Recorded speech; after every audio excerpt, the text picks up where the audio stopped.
Hello and welcome, this is Japan, and here is a long overdue video to a certain extent. We've been covering Evolve, and at Evolve 10, we went over the roster and decided where we put everybody.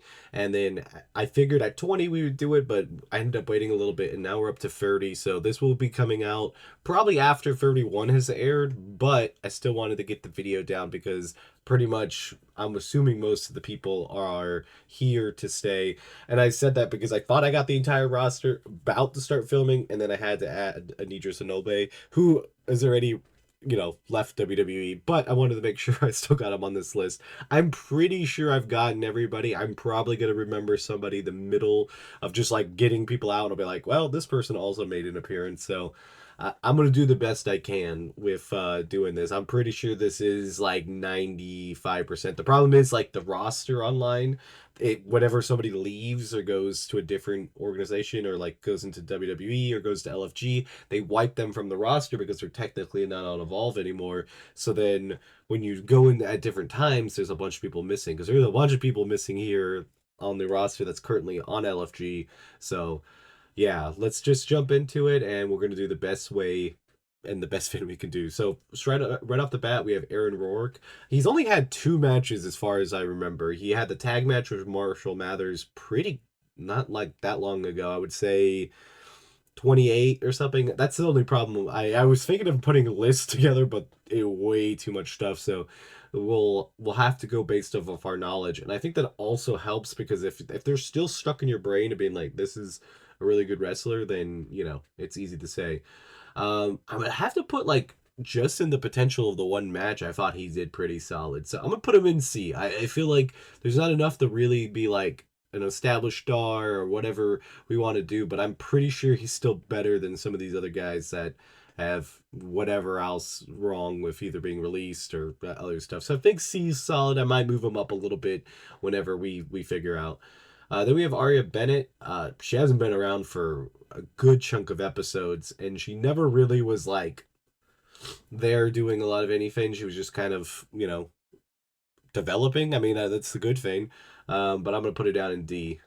Next up, we have Brad Baylor. He's been consistent almost like every episode, having some type of screen time with the Vanity Project. So I think that is phenomenal. I would also say with him being part of like Swipe Right and being that big tag team, that they get highlighted a lot more, especially even in the Vanity Project. I would say Jackson Drake probably gets the most, the tag team gets the next, then it would be during Bryce Donovan and Zeta Steel. So they all get really good screen time, but I think he's up towards the top. I'll put him up in S. I think he has one of the brighter futures too. Him and Ricky Smokes, between their gimmick, their in-ring style, their developing on the mic, I think will be a future person for future generations. And they've already made an NXT appearance. I think you put all that together, that's a huge resume for this tier list, especially. Next up, we have Braxton.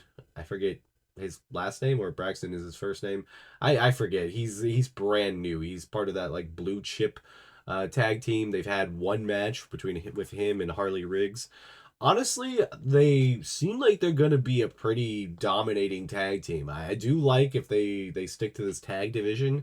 I think will be honestly a really good tag team to put in here. So I'm gonna put him up in C. I think he's in the same thing with Aaron Rourke, that we haven't seen enough of him to be like, yeah, this guy's the future. But at the moment, everything that we've seen, I've liked. Next up is Brynlyn Reese. I'm pretty sure is injured. I'm pretty sure that's what they said on the roster sheet, because she was getting very consistent booking in Evolve through those first 15 episodes, and then all of a sudden kind of dipped and disappeared. Especially right when I think she was around the main event scene, so it didn't make a lot of sense, and they definitely didn't use her on NXT. So I'm pretty sure it just comes down to injury. I'll put her in B. I think she's still consistently pretty high up there. Um, I'm gonna put it as like the potential of more and more. Next up is Brooks Jensen. He's kind of an interesting one because he's been nothing but main event talent like since he's been down in Evolve. I do feel like after this next, go, he's going for the number one contendership up this upcoming week, which probably already aired when this video's up. But if he wins that and he goes, and let's just say he wins the title, he'd be up towards that top. But like, I don't, if he doesn't win, I think he just kind of disappears again. I don't really see him sticking around super often and being a mainstay just because of like how many other people are fighting for a position that they don't really need to be taken away from the other people. Because the problem too is that the LFG season is almost over, and then I have a feeling a couple of them will come down here. Maybe not the winners like we saw last year with Gintala and Troy Euroward making it, but I think there's other stuff. So I'm gonna put him in B. I think he's consistently getting some booking of lately, but I don't see that continuing unless he does win the championship. Bryce Donovan, I would put him up in A. He's a solid A. He's, like I said, on every episode nearly. He doesn't get as much matches or as much show than everybody, but I think if he eventually is the one that turns on Jackson Drake, I think will propel him towards the top of whatever type of thing that they're doing, depending on how they want to do that. If he stays heel and keeps the group, or Jackson Drake turning face, trying to defend himself, altogether. I don't know, whatever they decide with that. I think that is a long-term story that they've been putting down. Next up is Cappuccino Jones, still one of my favorites, the ID champion currently. I think you got to put him up in S. He doesn't get as much Evolve time right now. He had a match, I think, a couple episodes ago, and I think he will have a match on 31. So I think he's definitely getting more and more.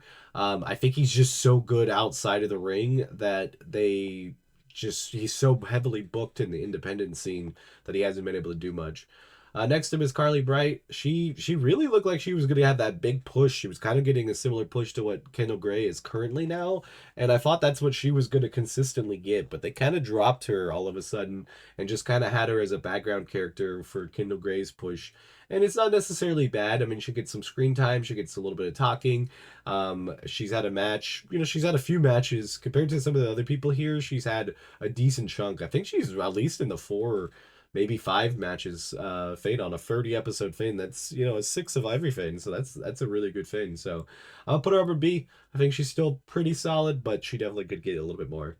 Next up is Dante Chen. He kind of got a really hot start coming in, but I just think nobody fully connected to having him on this roster. I think he did pretty solid in NXT, and he's had some decent story, in Evolve, but I think it's just not quite there, and I think he's just kind of on that cusp. I think I'd put him in C. I feel like he definitely feels like a person that should be a little higher, but I think with the way that they currently have him booked, it's just not. I don't think we're going to see him for a bit, other than like random tags and stuff. I don't think he's going to get any type of push anytime soon. Next up is Kylie Armstrong, the current women's champ. She's pretty much on every episode, on Evolve, on a couple NXT, even if it's in the background. So S tier easily for her. Next up is Kiana Carver. It kind of really sits where I don't know where he sits depending on where he's going next. Like, he is in the number 1 contenders match. If he loses there, I don't really know what they do with him. I don't see him losing. I think that's the kind of the whole point, is him going after Brooks Jensen. He'll be able to knock him out and then have a good match against Jackson Drake one-on-one. So I'm going to put him up in A. I think he's still pretty solid up there, but if somebody wanted to put him up higher, like an S tier, I wouldn't have a problem with that. Next up is Layla Diggs. She's had some decent matches. I think her matches have kind of gone downhill altogether. I think her very first match that they had, she did phenomenal in, and I thought we had an absolute star. And then they kind of just, let her do less. I don't know if it's something she decided, or it was just altogether somebody decided that, which is just a really bad idea. And I kind of hate it for her because she was pretty consistent. So I'm gonna put her in B. I think she's still getting some decent screen time and some decent matches, but I think it's more of like a recency thing where like you see her recently, so you kind of feel like she's doing more, but it's not necessarily the truth. Next up is Harlan Lewis. No too much LFG spoilers, but he's on LFG season 2, so they took him out. He had a very consistent, like, big monster booking in the very first couple episodes. In that first 10, honestly, he was, I think, an S or A tier person for me. and then they took him out for LFG. So I have a feeling if he doesn't win it, he'll come back just pretty much the same way. So I think I'd still be comfortable putting him in B, even though we haven't seen him in a bit. Next up is Chantel Monroe, another person who gets some quite a few matches and as I think pretty solid. Her worker as a character isn't anything too wild, but I think overall I like what she's done. So I'm gonna put her up in B. Next up, we have Kendall Gray, who's had a rocket strapped to her of late. Honestly, I think her rocket is one of those things that she's going to have such a good push that she's going to get pushed right into NXT than being like the top dog on Evolve. Necessarily, is that a good or bad thing? I don't really know. To me personally, as if you're a woman in the WWE right now, being top of Evolve for a little bit longer might be better than being at the bottom of NXT, just purely in the fact that the women's division is stacked from top to bottom in every division. And if there's no space, then you're just not going to get the screen time. So screen time is better than nothing. And I feel like in Evolve, you're getting some decent stuff and you're going up to the main roster, or at least the NXT roster. So you're still getting shown.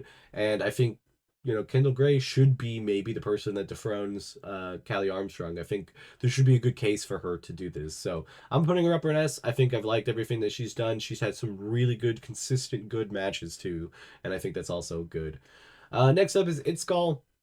Not a big fan. He's probably one of my least favorite wrestlers on the whole roster, but he gets a decent amount of screen time. I think he does his character work good, so I can't really complain too much. I just don't think it's anything crazy that is long term. It gets very, very stale already, at least for me, but I think for other people it will get there too. I'll put him in C. I think the at least consistent of being on the show is pretty good, and at least at that point he can then change something if something comes up. Next up is Harley Rig. Harley Rig. Yeah, I'll put him next to his tag team partner in C. I do think they're gonna get more screen time, and I do think they're very talented, but at the moment, not really. Next up, we have Draco Knox. We saw him like in the very beginning, and then we saw him recently, but really nothing in between. I feel like putting him in D. I don't think it's anything too crazy that he's shown that we've absolutely cared. He had an episode in LFG out season 1, and that's it. Next up is Hayes Jamison. She's another one that got selected by LFG. She had pretty much just taken a bunch of jobber losses in Evolve, so I'll put her down in D. Next up is Rich Holland. Not a big fan of him. I honestly don't really know what they're doing with Rich Holland. He's on NXT, he's on TNA, he's on Evolve. He's getting such a micro mini push of being like just out there that it's like, what are you doing with him? Decide where to put him. And I feel like he just doesn't really have anything to bring Evolve. Like, he's obviously not going to be the champion. I mean, he shouldn't be. And he really shouldn't be towards the main event scene. And you can't really have him lower because it'd be no point. So I don't really understand what they're doing with him. I'm going to put him in C. I feel like his like if you want to put him higher, I completely could agree with that. I just think because I don't really like him and I don't like what they're doing with him, I'm putting him in C. It's just kind of confusing for somebody who watches all the products. Next up is Ice Williams. Never really connected with him when he was on the roster. He got released from the ID program and got got basically released from here. Now that I'm thinking about it, I think I've gotten some people confused because I had these two guys as a tag team, but who's that guy then? I had a cheat sheet with like the names before, but I didn't think about it because I had it. I'm just gonna put him up here because I'm pretty sure these two are the tag team, and I don't know who the hell this is. But yeah, back to Ice Williams. Completely ADHD right there, just completely got distracted. But him being released, obviously, I'm gonna have to put him down in D. I mean, obviously, he's never gonna have more of a showing. And what he did have, it seemed like they were building him up to go after Sean Legacy, but then that match just kind of fell flat. Next up is Luca. Luca, he got a couple matches in the beginning, first couple episodes of Evolve, but they haven't used him since then. And I don't really, to be honest, think that they're gonna use him anytime soon, as they're kind of using him on NXT. So I'll put him down in D. Tyra still is a weird one. She won LFG, and I was pretty sure she was going to get a mega push in NXT, but that didn't work out, so they put her down in Evolve, and then they looked like they were going to push her to the moon in Evolve, but then they brought her back up to the main roster, or to the NXT roster, and now she's kind of rotating back and forth, and I don't know what the point of it is. I really don't. I feel like they need to decide where they want her to a certain extent. That going back and forth is very confusing. The issue that they, like, a lot of people don't know is that they're about 4 weeks behind in their Evolve tapings. So everything that they've already taped is super old when they get to it. So like certain stuff just doesn't line up. Like she'll have a match that's on NXT, but then also one at Evolve because they happen to just accidentally work out that way. And unfortunately, I think that makes it a little weird for her push because it seems like she gets a decent push and then disappears for a bunch of weeks, but it's because at the time they were already far apart. I don't know. It's a weird concept thing. I'll put her in B. I still feel like they're gonna give her a push here on this thing, but I don't think it's gonna be anything too crazy. Next up is Jack Cartwheel. You got to put him next to his tag team partner and Cappuccino Jones. They're going to be a great tag team. They should be the winners of the first tag champions once they do that. And he's just consistently the best worker on the men's side. I'd say top three easily. So I think S tier is very fitting. Timothy Thatcher never really was that kind of guy for me. They kind of like introduced him as being like kind of like a gatekeeper type person, and then got beaten down by Kiana Carver. I'll put him in C. I have a feeling we'll see him again, but I think it wasn't anything too crazy. Then we have Carmen Petrovic. She only has now had one showing coming down. I think maybe two matches altogether. I'm getting confused if she's had two matches or she had the match for the Evolve title on NXT. I don't know if I'm getting those confused. If it's just those. She did pretty solid in those matches. I really don't know what they're using her for if they don't want to leave her down in Evolve. And maybe she is currently, like I said, with the whole like thing, you don't really know. A lot of people, like, they can disappear up to 4 to 5 weeks and then appear back and get a mini push and all that. So I'll put her in C. I think she could go higher, but I don't think there's going to be anything too crazy with her. Then we got Jordan Races. Honestly, out of a lot of the guys, he had a lot of matches. I never really thought he was going to be the next big thing. His look and his like gimmick and stuff was just kind of dopey. Like, I'm just live out of my backpack. Okay, I guess. Like, I don't know why that's a wrestling gimmick. That just sounds more of a personal statement, but okay.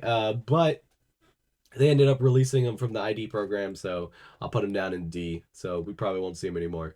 Next up is Karlak, who is probably Jessica Carr. Had about two matches, kind of got jobbed out, never saw again, so D for sure. Kylie Ray, just top of the main area. She was the ID champion for the women. Everything that she had done was pretty much towards the main events of every show when she was out there. She is now currently pregnant, so she's probably going to be gone for the rest of the year. But I'll put her in A for now. I mean, she deserves to be in that spot, and she probably would be a little higher. No, but knowing that we're not going to see her for the rest of the year, just kind of sucks for at least the wrestling side of things. Happy for her, though. She's pregnant, and that was something planned and all that, so that's good at least. Next up is Jackson Drake. Easily S tier. I mean, obviously champions are going to be like that, but he's constantly shown. I think he's shown probably more than Callie Armstrong, at least in backstage segments and all that. So all of that S tier. Matches have been solid. Then we got Lince Dorado. I thought he was going to be more of a staple, but he ended up being so good and so like everybody liked him that he's now used a lot in AAA and other stuff. So he did good. I mean, he escaped not being stuck down there, kind of like how, now that I'm thinking about it, the whole LWO was here at a match, and I completely missed them putting them on the list. To be honest, they would probably still end up in D because that was only one off that they had. I'll put Dorado. I'm gonna put him in C because I feel like he was a success story. Like, I wouldn't really want to put him in D, because like he had the one or two matches and absolutely killed it. That he did exactly what they were supposed to and just kind of get the next stage up. Next up is Marshall Mathers. I think he has the potential of being really good. I think he's also just kind of one of those guys that gets heavily booked on the independent scene, so we won't see him that often. But I do believe he has a bright future. I put him in C, solid match that he was in. I think he's been in two matches altogether, both of them pretty good. But um, yeah, I think he doesn't have enough to put him up higher. Next up is Mason Holiday. She's another one that's had matches, but I don't feel like anything that she's done has been like, above and beyond of like where she should be. So we'll put her in C. I think, at least beyond the roster. Next up is Big Cat Kita, Nikita Lyons. Honestly, like she seemed like she was gonna have much more of a push, and like he's had a couple backstage things, but she's kind of in that weird area. Not sure if she's going to be a stable here or she's just there for the time being. It's kind of one of those weird things. I think it'd be solid to put her in C. I think she would be a good person to be heavily invested as being like a big heel that a lot of the baby faces could go after. But I don't think they're going to invest that time into the storyline for her, unfortunately. Next up, we have Ricky Smokes.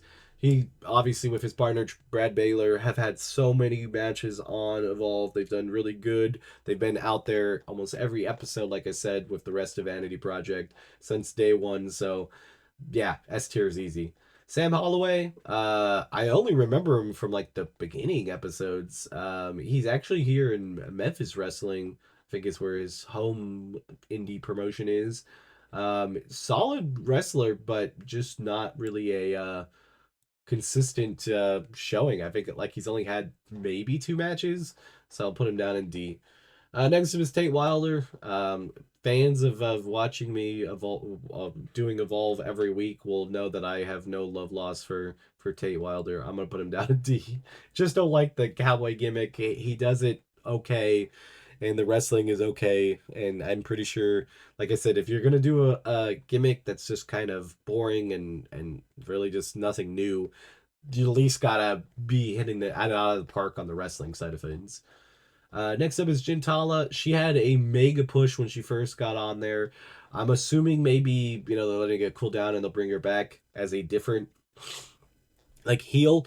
I really hope so. I really like her. I think her wrestling's pretty solid. Her whole presentation is above a lot of the other people. I just think they need to settle in where she's at because she did that mega heel stuff and then she failed to get the title. That's okay. That's you don't need to always dethrone people, but they need to have some type of backup. So I'm gonna put her up in B. Next up is Troy Yearwood, which is now Jamar Hampton, LFG second place. He definitely got a decent push being now involved. Kind of started off just a couple matches, then he got paired with Itzgall. I think they're going to be a consistent tag team. I'll put him in B. I think he slightly has a better future than his tag team partner, but I feel like his look is just more universal to change like to a gimmick that fits him. Right now, he's just kind of a meathead like Itzgall, but I think he could do other stuff too. So we'll see. Then we got part of was it TNT, Tyson and Tyson Dumont and Tyreek. How he's forget his last name. They were getting really consistent booking, and then they disappeared because they're more on NXT, I guess, but they haven't really been shown on NXT. I'll put them in the solid C. I'll put them together. And then their leader, Wesley, was kind of like the gatekeeper of Evolve for a bit, and that kind of died down. So I'll put them all in C. Like they're all solid wrestlers, but I think for Evolve standards and how all 30 episodes, they're such a small scope of things now compared to like if I would have done this at episode 20 or something. Wendy Chu has been the big bad guy for a while. We just saw Kendall Gray take her out, and she had a big rivalry with Kylie Ray in the beginning. So I think she's had some really solid rivalries and different things. So I think all of that has put her up in that A category. If you wanted to put her a little higher, I could understand that too. But I feel comfortable with A because she's had a phenomenal run in Evolve, but she's been a stable of Evolve for all 30 episodes. Next up is Zara Zacher. God, sorry, I had a little bit of cough. She had a way more consistent start, and then she's just kind of disappeared. She's had one match, I think, in the last like 15, and it wasn't like that bad. I think it was the one that wasn't it a 6-man tag match, I think. I could be wrong on that one. I can't remember exactly. I think that's all only one that she's had. I think that with her skill, I'd put her a little higher. I'd put her in B, but if she's not really going to be shown that much, there's no point of it either way. Next up is Zeta Steel. I put her right next to Bryce Donovan in A. She's consistently shown week to week. She doesn't get that many matches and very little wins, so I think they really do need to build her up a little bit better. I think she is the real deal of a superstar, but I think they really need to figure out where they have her on the pecking order. Next up is Thrill London. Is another one that had not great showings in Evolve, and then they put him on to LFG, so I'm going to put him down in D. Um, I barely remember her. I think she's only had one match, and then she's I think refereeing if I'm not mistaken. D. Sean Legacy consistently is the best booked man. He's had matches on NXT this year. He's had just everything you can think of. So obviously S tier. And then Idris Inoue, I'd probably have put him in C or B because he was getting a decent push, but now he's left WWE, and I obviously won't see much more of him, so we're gonna have to put it down in D. And yeah, here's my list. Altogether, I think it's pretty solid. Tell me what you guys think, and if you guys are still watching the show, I'll see you guys in the next one. Bye, guys.